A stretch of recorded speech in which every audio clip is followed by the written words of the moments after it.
All right, everybody, this is the Robinson Mall that has lots of stores and the grocery store that I explained earlier in my videos. And so I'm going to whip around and you hear all of that honking, which happens a lot, constantly, actually, here in the Philippines, in Manila, because there's so much traffic.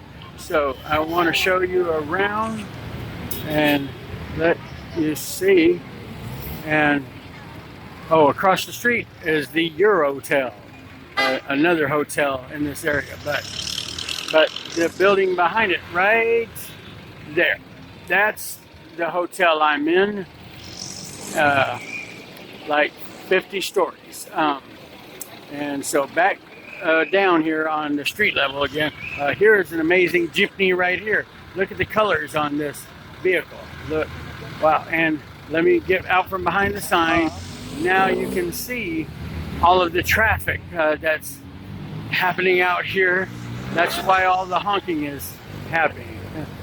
And so it's very crowded streets and a lot of people and vehicles. And it's amazing that nobody gets hit, you know, and with all of the traffic and honking, you would think something might happen. So, all right, until later, hit the like button and subscribe to see more videos on YouTube from me. I love you all, and I'll see you later.